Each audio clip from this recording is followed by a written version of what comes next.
ଓଡ଼ିଶାର ପ୍ରତ୍ୟେକ ଛାତ୍ରଛାତ୍ରୀମାନଙ୍କୁ ମୋର ଏହି ୟୁଟ୍ୟୁବ୍ ଚ୍ୟାନେଲକୁ ସ୍ୱାଗତ ଜଣାଉଛି। ଆଜି ଆମେ କ'ଣ ଦେଖିବା ନା କୋର୍ ପେପର୍ 8ର ୟୁନିଟ୍ 3 ଋଣଗ୍ରସ୍ତତାର ପରିଣାମ। ପ୍ରଥମେ କ'ଣ ଥିଲା ଗୋତି ଶ୍ରମିକ। ଗ୍ରାମାଞ୍ଚଳରେ ଅଧିକାଂଶ ଲୋକ ବା କୃଷକ ଋଣଗ୍ରସ୍ତତା ଯୋଗୁଁ ଗୋତି ଶ୍ରମିକରେ ପରିଣତ ହୋଇଥାନ୍ତି।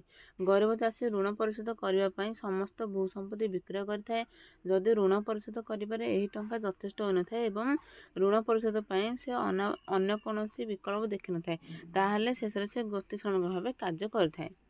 ତାପରେ କ'ଣ ଅଛି ନା ସ୍ୱାସ୍ଥ୍ୟ ସମସ୍ୟା। ଋଣଗ୍ରସ୍ତତା ଏବଂ ଦୁର୍ବଳ ଅର୍ଥନୈତିକ ଅବସ୍ଥା ଯୋଗୁଁ ଗ୍ରାମବାସୀଙ୍କର ନିଜର ତଥା ପିଲାମାନଙ୍କର ସ୍ୱାସ୍ଥ୍ୟର ଯତ୍ନ ନେବା ପାଇଁ ଆବଶ୍ୟକ ସମ୍ବଳ ନଥାଏ। ଉତ୍ତମ ଖାଦ୍ୟ ଓ ଚିକିତ୍ସା ଅଭାବରୁ ସେମାନଙ୍କର ଶାରୀରିକ ଓ ମାନସିକ ସ୍ଥିତି ଠିକ୍ ରହେ ନାହିଁ। କ୍ରମେ ସେମାନେ ଦୁର୍ବଳ ହେବା ସଙ୍ଗେ ସଙ୍ଗେ ନାନାଦି ରୋଗ ବ୍ୟାଧିର ଶିକାର ହୋଇଥାନ୍ତି।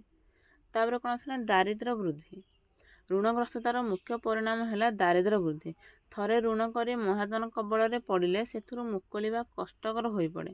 ଋଣଗ୍ରସ୍ତତା ଯୋଗୁଁ ବ୍ୟକ୍ତି କିଛି ସଞ୍ଚୟ କରିପାରିନଥାଏ ଏବଂ ଦାରିଦ୍ର୍ୟ ବୃଦ୍ଧି ପାଏ। ତାପରେ କ'ଣ ଅଛି ନା ସାମାଜିକ ସମ୍ମାନ ହାନି। ଋଣଗ୍ରସ୍ତତା ଯୋଗୁଁ ଚାଷୀ ସମାଜରେ ନିଜକୁ ନିମ୍ନ ମନେ କରିଥାଏ, ତାର ଆତ୍ମବଳ ଭାଙ୍ଗିଯାଏ। ଫଳରେ ଏହାଦ୍ୱାରା ସମାଜରେ ତାର ସାମାଜିକ ପ୍ରତିଷ୍ଠା ହାନି ଘଟିଥାଏ। ତାପରେ କ'ଣ ଅଛି ନା ଶୋଷଣ। ଅଜ୍ଞତା ଓ ନିରକ୍ଷରତା ଯୋଗୁଁ ଚାଷୀ ସମାଜରେ ସାହୁକାରଙ୍କ ଦ୍ୱାରା ଶିକାର ହୋଇଥାଏ। ସାହୁକାର ବିଭିନ୍ନ ଉପାୟରେ ଚାଷୀଙ୍କୁ ଶୋଷଣ କରିବାକୁ ଚେଷ୍ଟା କରିଥାଏ। ନିଜ ସାମାଜିକ ପରିସ୍ଥିତି ଯୋଗୁଁ ସେ ମହାଜନ ବିରୁଦ୍ଧରେ ସ୍ୱର ଉତ୍ତୋଳନ କରିପାରିନଥାଏ। ତେଣୁ ଋଣଗ୍ରସ୍ତତା ଗୋଟିଏ ବ୍ୟକ୍ତି ଦ୍ୱାରା ଅନ୍ୟ ଏକ ବ୍ୟକ୍ତିକୁ ଶୋଷଣ କରିବାରେ ସାହାଯ୍ୟ କରିଥାଏ। ତାପରେ କ'ଣ ଅଛି ନା ଅର୍ଥନୈତିକ ଅବସ୍ଥାରେ ଅବନତି। ଋଣଗ୍ରସ୍ତତା ଯୋଗୁଁ ବ୍ୟକ୍ତି ଆବଶ୍ୟକ ଖାଦ୍ୟ, ବସ୍ତ୍ର, ଔଷଧପତ୍ର ପାଇପାରିନଥାଏ। ପରିବାର ମୌଳିକ ଆବଶ୍ୟକତା ପୂରଣ ହୋଇପାରିନଥାଏ। ଜମିରୁ ଉତ୍ପନ୍ନ ଫସଲକୁ ବ୍ୟକ୍ତି ଠିକ୍ ଦରରେ ବିକ୍ରୟ କରିପାରିନଥାଏ।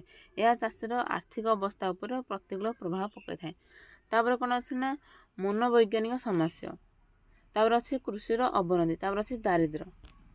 ଭିଡ଼ିଓଟି ଯଦି ଭଲ ଲାଗିଲା ତେବେ ଲାଇକ୍ କରନ୍ତୁ, ସେୟାର କରନ୍ତୁ, ସବସ୍କ୍ରାଇବ୍ କରନ୍ତୁ ଏବଂ ଯାହା ଡାଉଟ୍ ଅଛି କମେଣ୍ଟରେ ଲେଖନ୍ତୁ।